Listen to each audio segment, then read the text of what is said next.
Lah, Mbak Eva itu mualaf teman-teman ya.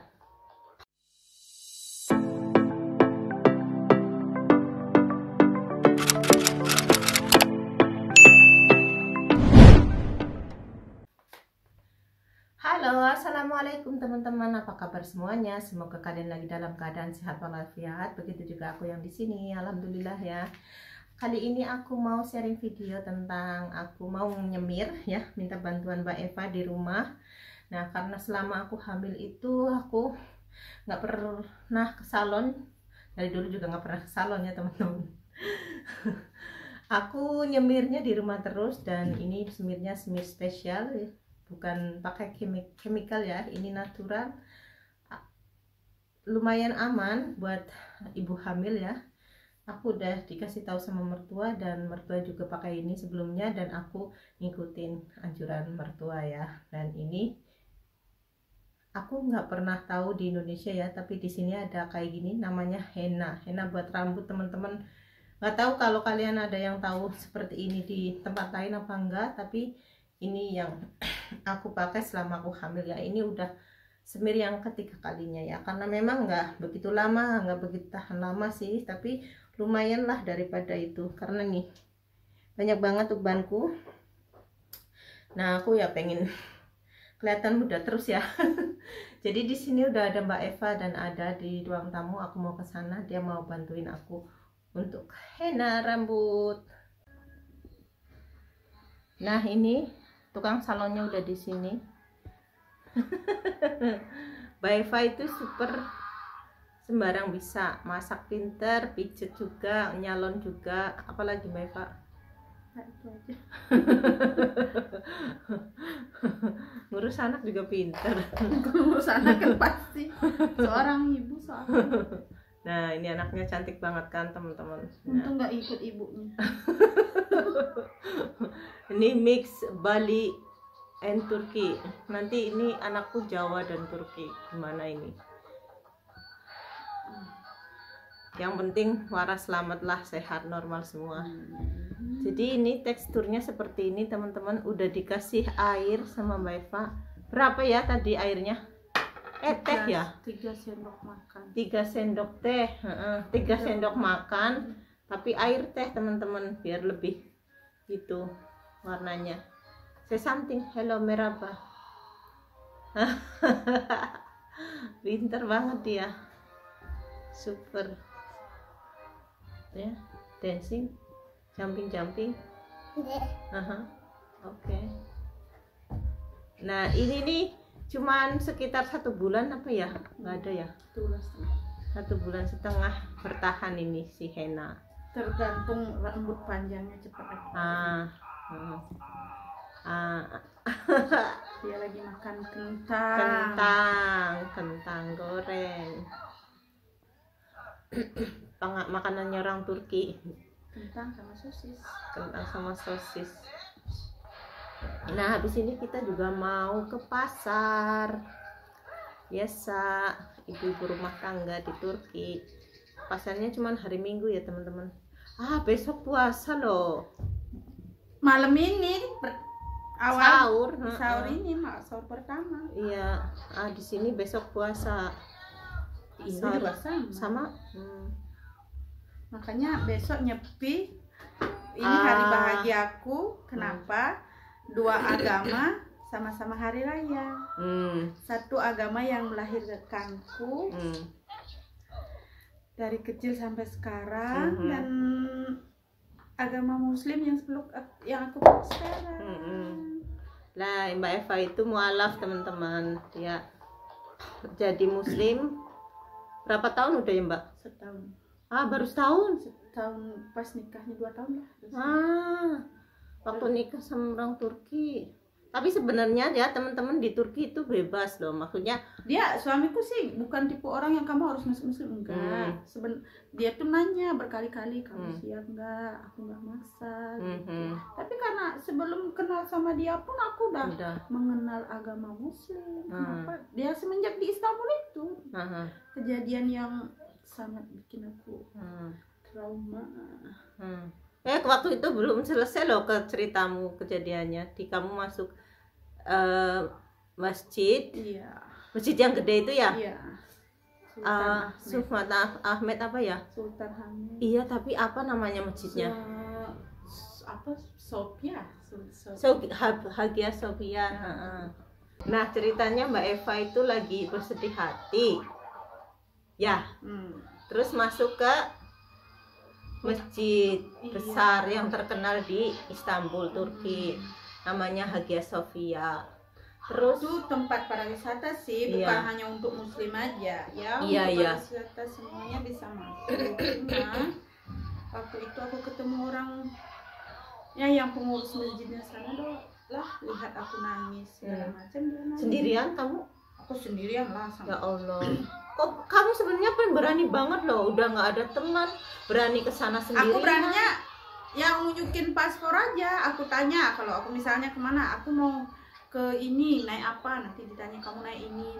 Nanti udah misalnya kamu naik bis ini, turun di sini, udah aku turun lagi aku nanya, ya aku mau ke sini nih, naik apa lagi.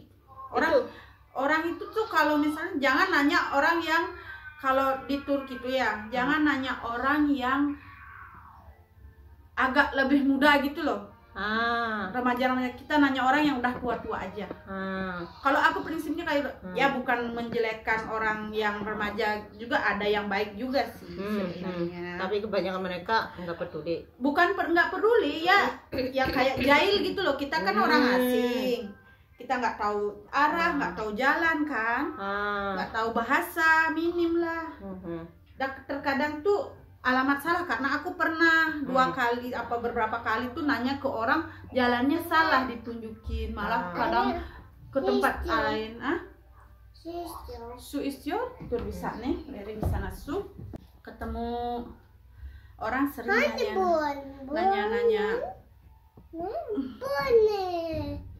nanya orang yang masih muda itu kadang jarang dikasih tahu alamat yang benar.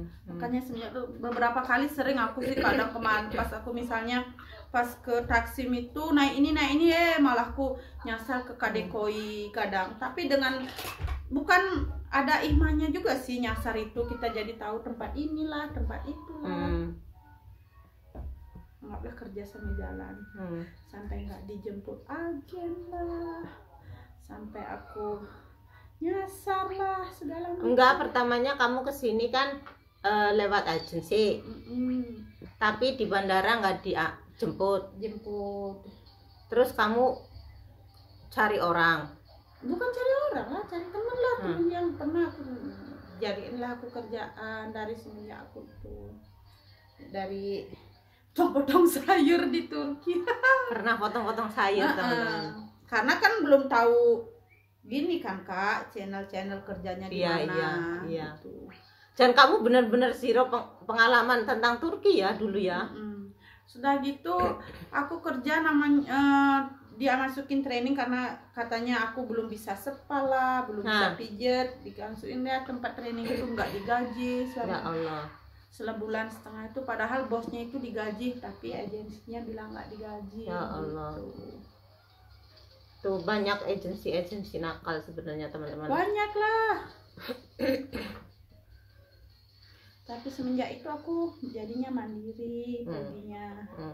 Tapi ada gininya hikmahnya juga sih, di balik semua itu kita bisa belajar. Soalnya aku pernah ada agensi baik, dia tuh nyariin aku kerjaan. Setelah itu dia bilang, kalau nggak kamu, aku nangis kan, aku kayak gini, kalau di negeri ini kalau nggak kamu yang menolong dirimu sendiri, siapa lagi? Kata-kata itu yang aku sering ingat. Dianya apa kamu? Kamu punya prinsip gitu? Dia yang ngasih tahu itu. Agensi itu ngasih tahu aku itu, karena bolak-balik ditolak hotel kan, bolak-balik ditolak hotel segala macem gitu loh. Udah gitu di prinsipin gitu, Eva kamu itu sebenarnya kamu bisa berjuang sendiri, kalau pakailah prinsip ini, kalau nggak kamu yang menolong dirimu sendiri, nggak ada orang yang akan menolong dengan tulus kecuali dirimu sendiri. Semenjak itu jadinya aku menerapkan prinsip itu. Sampai sekarang pun, walaupun sekalipun orang terdekat pun aku nggak mengharapkan. Karena kalau diharapkan pun selalu mengharapkan jadinya kecewanya Iya, kecewa sendiri. Sendiri mending berusaha sendiri sedikit, Iya. tidaknya ada gininya lah, kecewanya nggak banget Iya, benar memang. gitu. Aduh. Enggak, aku pengen tahu kamu ceritamu jadi mualaf. Ya pas waktu itu aku ya pengen, waktu saking banyak masalahnya aku nggak bisa ceritain satu-satu ya. Iya, okay. Dari pertama itu, terus aku tuh jalan-jalan lah, karena aku libur kan waktu itu, jalan-jalan ke. Dari kecil aku nggak begitu dapat perhatian dari orang tua, karena keadaanku juga minim, dapat masalah dari udah nikah dapat masalah, kesini juga dapat musibah lah yang segala macam. Terus aku nggak sengaja, tempat itu tuh aku tahu sih masjid, tapi nggak tahu bahwa itu hanya untuk pariwisata aja, tempat pariwisata aja yang aku tahu, bukan yang aku hanya duduk aja sebelah tempat itu. Terasa aku nggak punya Tuhan gitu, dalam hati tuh memberontak gitu loh, karena aku nggak punya Tuhan. Aku kata sama kan gitu rasa. Kata temenku kan, banyak punya teman muslim juga kan. Allah itu maha baik, maha penolong. Jika pas aku duduk itu, tapi nggak keras-keras sih dalam hati, jika engkau memang ada berpihak kepadaku, sekiranya engkau menolongku di sini. Kalau emang ada terbukti beberapa, aku bakal memeluk kamu sampai aku nanti, aku seperti itu. Cuma ya emang mungkin udah takdir ya. Udah gitu selang berapa harinya aku di agensiku nelpon, ada butuh kerjaan. Aku mau fotoku dikirim kan ke Godis. Setelah itu aku kerja damai Kak, dapat ya, maunya bosnya baik, ngerti sama kami. Semenjak itu pun aku tetap mungkin benar Allah ada untukku. Emang benar seperti ini. Semakin kita ikhlas itu semakin baiklah. Terus tapi untuk masuk muslim tuh ada niat aku, tapi untuk 100% belum.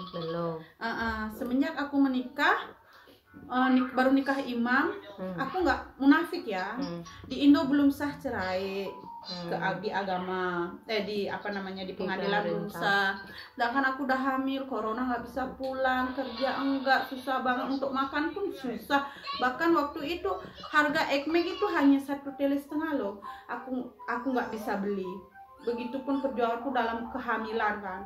3 tahun lalu ya? Iya. Dalam hamil, kondisi kacak segala macam, aku tetap nangis, tapi tetap tawakal lah. Tawakal, insya Allah bisa.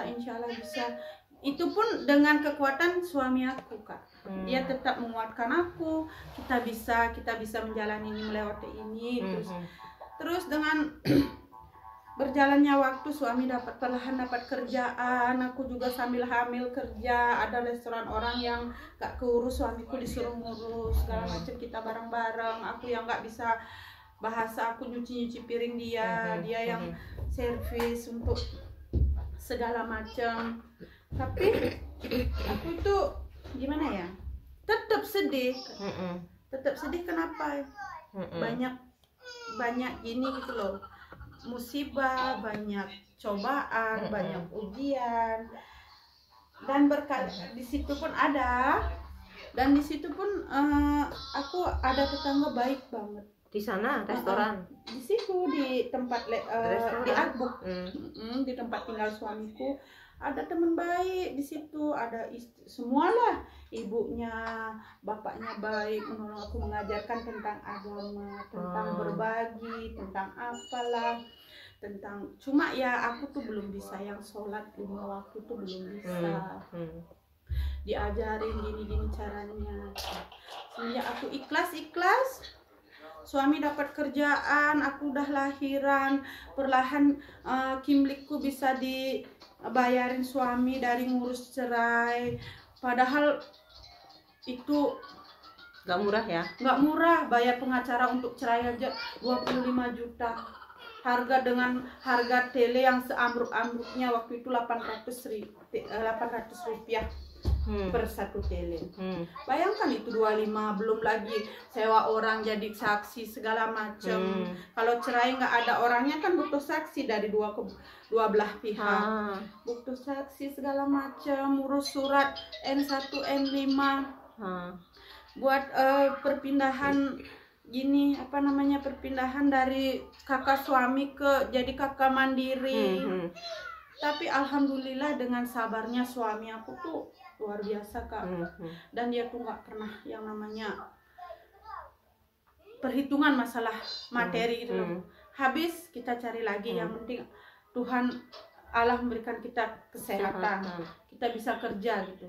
Tapi dengan tantangan ya kita sabar, menggerutu sih sebenarnya dalam hati. Aku nggak bisa kerja dengan cuma mengandalkan suami aja gitu loh.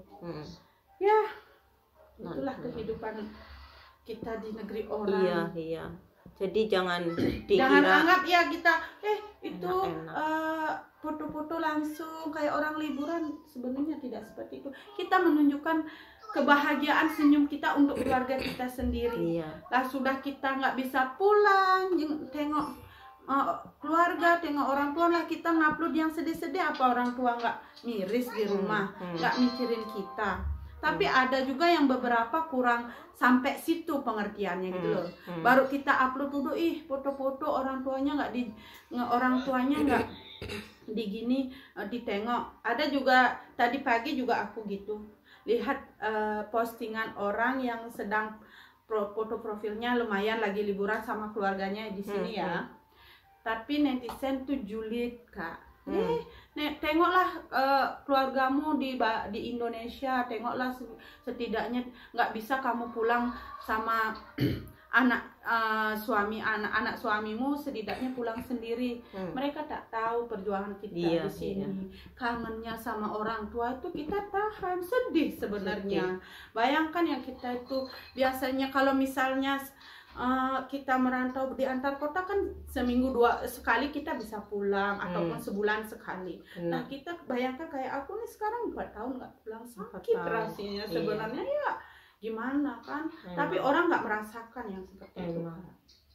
Setelah itu aku tuh mulai meyakinkan diriku masuk muslim menjadi mualaf. Tapi suamiku tuh berkali-kali nanya siap nggak, siap. Terus aku siap. Kenapa? Hampir sekarang ini sampai sekarang ini pun 90% udah ACC aku dapatkan hak-hakku di Turki kan, tinggal satu aja yang anakku aja. Itu yang aku misalkan, oh berarti selama ini ujian ini itu ada, karena kalau Allah nggak ngasih ujian berarti aku nggak naik kelas gitu. Iya benar. Terus setelah itu aku nikah lah. Aku kan harus nikah imam kedua kalinya karena anakku katanya biar nggak, kan hamil di luar nikah itu katanya anak haram kan bagi orang muslim. Terus jadinya akunya jadi nikah imam itu 2 kali sebelum nikah resmi. Barulah aku masuk muslim di situ. Dan itu pun ditanya oleh imamnya di sini. Kamu bukannya sudah punya anak, tapi sebelum itu aku punya anak udah umur 2 tahun 1,5 tahun waktu itu. Ditanya sama imamnya, tapi kalau menurut muslim biar anak kamu nggak haram, kamu harus nikah lagi, dia bilang itu. Semenjak itulah aku masuk muslim dulu, baru aku masuk muslim dulu, mualaf dulu, baru aku nikah resmi. Jadinya kan aku, kata orang muslim tuh terlahir kembali gitu loh. Kata orang sini, aku juga belum tahu ya benar atau tidaknya, itu kan kata imam di sini benar atau tidaknya. Terus aku masuk mualaf, itulah perjalananku bisa masuk mualaf. Alhamdulillah. Iya. Insya Allah di agamaku yang ini, bukan aku melupakan agamaku yang lain. Agama yang satu itu, agamaku itu melahirkan aku ke dunia ini, dan agamaku yang sekarang menjalankan tugasku sebagai imam, sebagai hamba Allah yang insya Allah aku bisa jalani. Amin. Baik buruknya menurut versiku dan menurut semampuku jalani gitu. Itu aja. Jadi buat netizen yang julid, yang nggak tahu perasaan kita tinggal di negeri orang, janganlah julid. Kalau pengen kepo tahu, langsung tanya Mbak, kenapa atau Kak, kenapa nggak pulang, kenapa nggak gini. Tanyalah yang baik-baik. Kita itu sebagai umat manusia juga kan saling memahami haruslah. Tapi banyak juga yang DM aku gimana kayak gitu pun aku nggak pernah ngomongin yang enak-enaknya kok Mbak. Aku ngomong yang nggak enaknya juga gitu, pikir nikah sama banyak karena mereka lihat-lihat foto kita sering ngumpul bareng, Kak, enak ya nikah di Turki kayak gini, udah kayak sultan. Ya mereka lihat kita yang baiknya saja sebenarnya. Nggak mungkin kan kita juga perjuangan kita nggak tahu. Nggak mungkin kan kita upload yang sedih, yang gimana, yang susah di sini perjalanan, harus ngurus ini itu segala macam. Itu nggak nggak gampang sebenarnya. Harus kuat mental kalau mau itu nikah sama orang. Menghadapi orang Turki itu gampang susah sebenarnya. Iya. Harus sabar karena kenapa? Kita beda kultur, beda bahasa, beda pemikiran gitu loh. Bener banget. Adab kayak gimana itu beda, nggak bisa. Nah ini ya teman-teman, udah semua diolesin ke rambutku. Ini kita nunggu kurang lebih 30 menit ya. Jadi habis ini aku mandi dan kita mau ke pasar. Siap ke pasar. Dan tadi itulah ceritanya Mbak Eva ya. Kehidupan di sini itu nggak seindah foto profil. Kehidupan di luar negeri ya tentunya. Aku rasa bagi seorang perantau itu sama.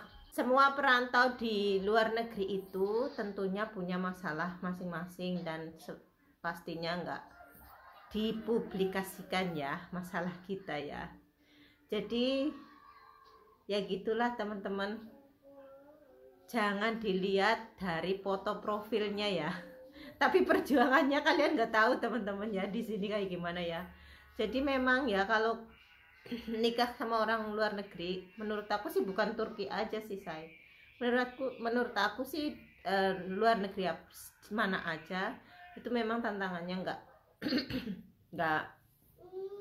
nggak mudah ya, ada senengnya ada enggaknya pastinya. Tapi ya memang ya namanya hidup ya, bukan cuma di luar negeri aja, di dalam negeri pun kita harus beradaptasi sama orang baru ya. Tapi setidaknya kalau di dalam negeri kan adatnya sama gitu kan, tapi kalau di sini kan memang kita berbeda gitu. Jadi tantangannya lebih gede teman-teman, harus kuat mental ya.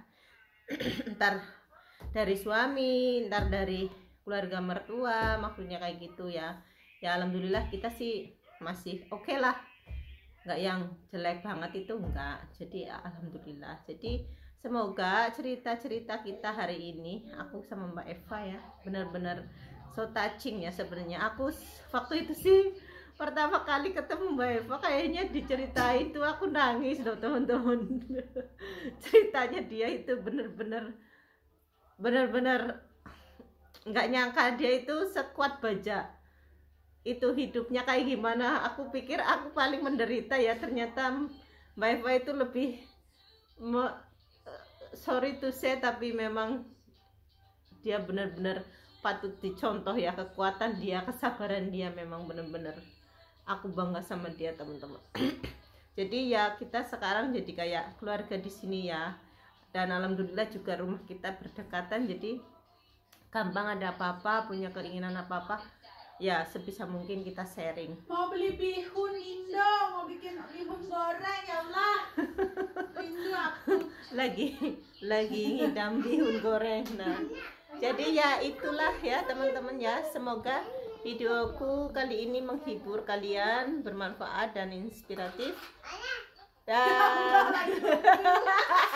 nggak apa-apa. See you in the next video teman-teman. Thank you for watching. Wassalam. Love you all.